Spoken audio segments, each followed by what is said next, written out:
We bring in Matt Hasselbeck on a Monday, 18 years in the league. So it's interesting when you get to this point in the season. Detroit's a great example.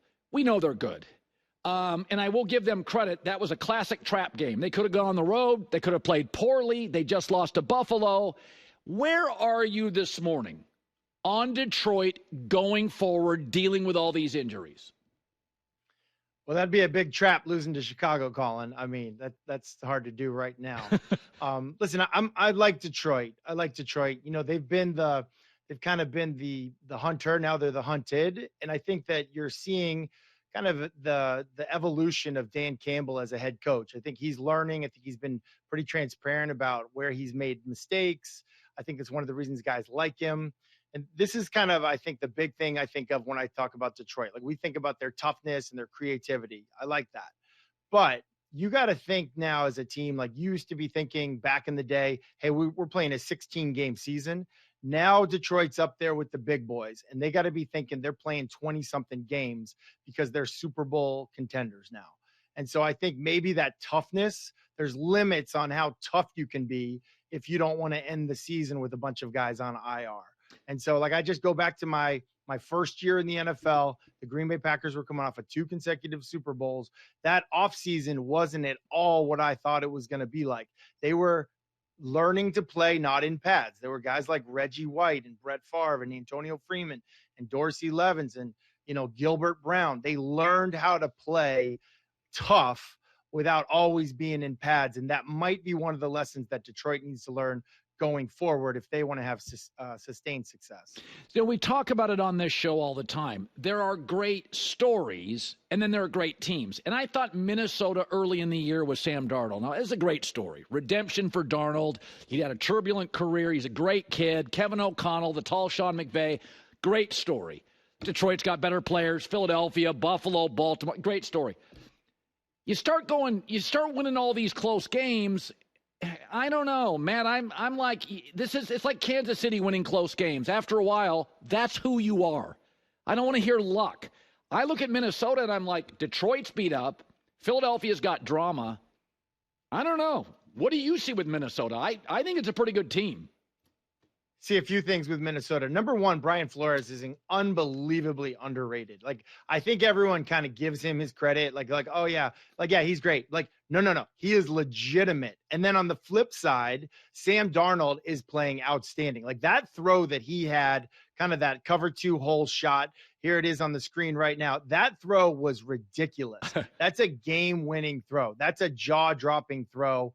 And really, the receiver wasn't that open. He made him open.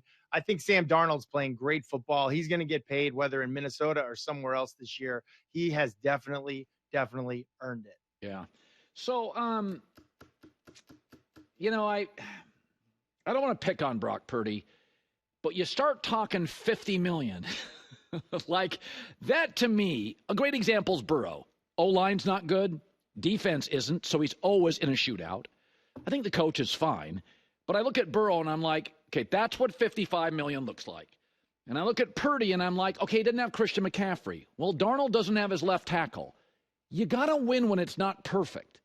And I'm watching Purdy and I'm sitting there thinking, am I missing something here? Where's the wow? What do you make of him? Well, I'll just say this. Like, I'm a huge Brock Purdy fan. I think he's a really good player. But when I was going through contract negotiations, we never really talked dollars. We talked comps. And so, like, whether it was you talking to your agent talking to the team, you're usually talking comparables, much like selling or buying a house.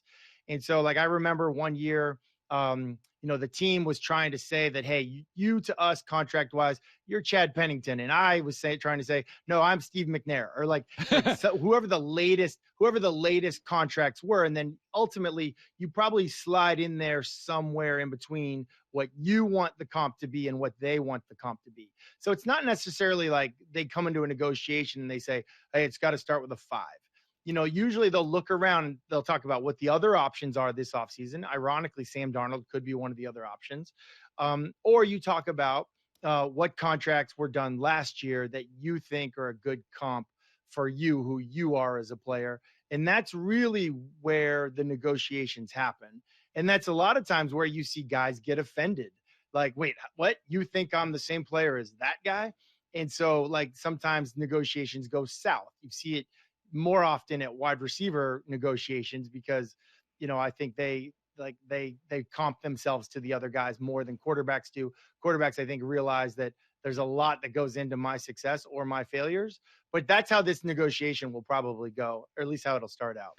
I want you to explain to the audience, one of the first things from Mahomes that always struck me wasn't just that he was talented. It was that I couldn't tell if he was leading or trailing. It didn't affect him. It didn't matter. I watched Jayden Daniels, his fourth quarter passer rating this year. His passer rating while trailing, it's like in the Lamar, in the Mahomes category. Take my audience to how tough that is, forget ever, when you're young, and how much tougher quarterback play is on final drives and trail. Because I look at Jayden Daniels, it just doesn't seem like stuff rookies normally do. Yeah, I don't know if it's tougher. I actually sort of always liked it. I think he likes it too. There's a difference between liking it and being able to like actually go out and do it at the moment of truth. Jayden Daniels is the most impressive quarterback in this rookie class by far. I mean, what he has done this season and what he did yesterday is just absolutely mind blowing. Like he is everything you would hope to have in a rookie quarterback and more, both as a thrower, as a runner, even as a leader. I don't think he even understands like how difficult some of the things are that he is doing. He just does it with a smile on his face, and he repeats the same things that kids say in like high school and in college. Like, oh no, I just want the ball in my hands at the end of the game. Like, really? In that moment on 4th and 11, you want to be running the ball against Philly's defense? Really? Like, this isn't flag football. This is the Eagles defense, one of the most talented defenses in the game. So, I just think that he has been remarkable this year. He is a lot of fun to watch. I think Cliff Kingsbury deserves a lot more credit than he's getting. And I think that Jayden Daniels, I know a rookie quarterback, we talked about it, I've heard it, rookie quarterbacks never started a Super Bowl. It could happen with this guy. It legitimately could. They're a real contender this year, not next year, this year. And so, like, that game, it was the game of the week. He had the throw of the week. It was incredible. All right, Michael Penix, Washington, Indiana, a lot of college starts, played with a lot of NFL receivers. What'd you make of his debut? Yeah, I thought it was good. I think it was very encouraging. I mean, it was against the Giants, so that's what it is. They're not a very good team, to put it nicely. The defense scored twice. It was some of that. But I think if you're looking, does this kid belong? Yeah, he belongs. He's got major zip on his passes, which is basically the biggest critique that people have had on Kirk Cousins this year coming off of injury. Penix has a wow arm. He's a wow factor arm. And then when you watched him in that Ryan Grubb offense in college at UW, he had wow accuracy. So this is not your typical rookie. He's a guy that started a bunch of games. He's played a lot of football. He's very mature. And I actually think it's going to be a great thing for his career to have been there with Kirk Cousins. You see Kirk kind of cheerleading him on now, being unselfish. So you marry up the weapons that they have offensively and then the potential that Penix has. I think it's great. My question would be, is this really what you want to do, kind of be developing, learning on the fly as you have a chance to win your division? And I think that's the tough decision. I think that's why Atlanta waited so long to put him in as the starter. Let's go back to somebody you've been critical of, but in fairness, despite the drama around him, Caleb's not throwing picks. I know it's not everything, but usually if a quarterback's overwhelmed, a rookie, he makes a lot of mistakes. Will Levis, Bryce Young. Okay, let's go now to what Caleb is. They're not winning. Have you changed your opinion on what you see with him? No, and listen, I know he's a young quarterback, and so I always feel badly being critical at all of any young quarterback because, if someone looked at me when I was a rookie, it would have been a disaster, okay? But this is a very strong rookie class of quarterbacks. And I just think that, like, Caleb is the one guy to me that I don't see the things that I believe are really important, that I believe matter for sustained success for a long career. I haven't seen that so much. So, yeah, is no interceptions, like, great. That's awesome. But, like, you also have to learn to be an anticipator as a passer. Yeah. You see Jayden Daniels do such an amazing job. He's a wait and see thrower. You can't take sacks that hurts your team. You're in field goal range. Now you take an unnecessary sack. Now we're punting. Like you got to learn to throw the ball away. You got to know where your hots are. You got to move protection so that, you're not hurting your team. Body language is a huge thing to me. I don't love what I see out of him. So are there wow plays? Are there splash plays? Yeah, that's awesome. That's why you were drafted so high. But if you're going to compare him, and if I was just going to like nameless faces, I don't see the emblem on the helmet. I don't see the name on the jersey. I don't know who was picked first, second, third, whatever. I'm putting all those other rookie quarterbacks, Jayden Daniels, Drake May, Bo Nix. In a week, I might put Penix up there above Caleb. That's just, the film is the film, and my opinion is my opinion. But we'll see. If I'm being real, that's what I would say. No, I love it. And you're more right than I am on that stuff. So finally, I feel like I've been defending Lamar Jackson for 6 years. That he's just, and I always say this, no, I mean, Elway felt perfect, right? Like you had size, you had arm, running, he went to Stanford.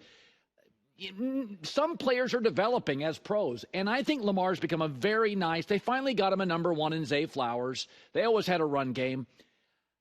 I don't like to root, but I want to see Lamar succeed in the postseason. And I know he got tight last year.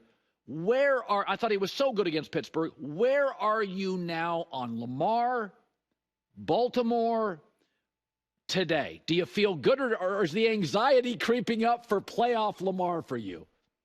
No, I'm buying Baltimore. I love Lamar. I think Lamar's in some weird way underrated because he's an MVP winner. I mean, he's probably the guy that is got the best chance to unseat Josh Allen as the MVP this year. I think Baltimore's exactly where they need to be in terms of winning this division. I thought he was outstanding against Pittsburgh. I thought he was the difference maker. And that was a big matchup. Lamar and the Ravens or Russell and the Steelers. It was clear. It was Lamar and the Ravens. And so I think you're going to see more of that. I think he's an outstanding player. And, when you talk about the quarterbacks that could go toe-to-toe with Josh Allen, toe-to-toe with Mahomes, like who's that difference maker that makes everybody around him better? Who's the guy that intimidates defensive coordinators? Lamar Jackson's got to be at the top of that list. Oh, I got to ask you one more thing. When Detroit did the trick play, I thought Ben Johnson, the OC, was showing off to the Chicago brass. I'm like, why would you run that play? Am I reaching there, or is that possible? No, you're 100% right about that. And not only just a game like this, but coordinators and play callers do that on like a nationally televised game, Monday Night Football, Sunday Night Football.